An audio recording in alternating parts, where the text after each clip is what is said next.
Indiana is trying to solve their nursing shortage by telling schools, hey, you can grow as fast as you want. For the record, I just want to say that what Indiana is doing is really, really good for my online tutoring business for nursing students. And I still don't think it's a good idea at all.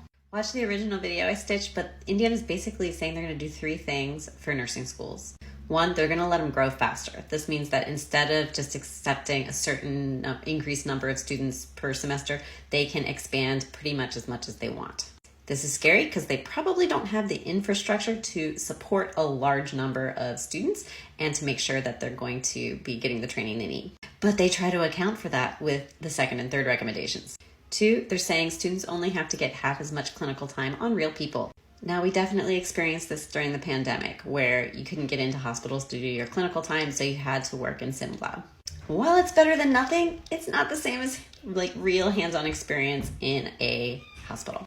Hospital clinical settings are really hard for schools to negotiate with to get in because it's really up to the hospital whether they want to let students in at all. And since there is a nursing shortage and the nurses are already struggling with really high patient to nurse ratios in a lot of places, that's not easy to do. It's harder than ever for schools, which means less hands-on time for nursing students who are then going to feel less prepared when you get out into the hospital for your first job, assuming you can pass NCLEX with all this craziness that's going on with nursing schools. And speaking of that, the 3rd thing that they're doing is they are allowing nursing schools to hire more part-time faculty.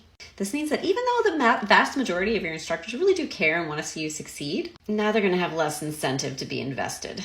Part-time instructors are paid less. I've done the math before. It is not worth my time to even be a part-time instructor. And trust me, they're going to have larger class sizes if they're being allowed to expand and grow as fast as possible. This means schools are going to be getting more tuition money for less training for you as a nursing student. Now, will some students be able to succeed in this kind of environment? Yeah, maybe. If you're already a strong student, and I mean a really strong student going into nursing school, you know how to study for nursing, not for other classes, because for nursing is completely different. And this doesn't mean having previous healthcare experience, because that can sometimes be a weakness in nursing school, believe it or not. So honestly, I don't really think there's any way to know for sure that you're the type of student that could succeed in a situation like this until you're actually in that situation. And that's when it's too late to know, right? But be really, really cautious about deciding to attend a school that is doing things like this. Because once you've paid all your tuition money and gotten through the classes, if you can't graduate because you can't pass an exit exam, if you graduate but you can't pass NCLEX, you're in no man's land.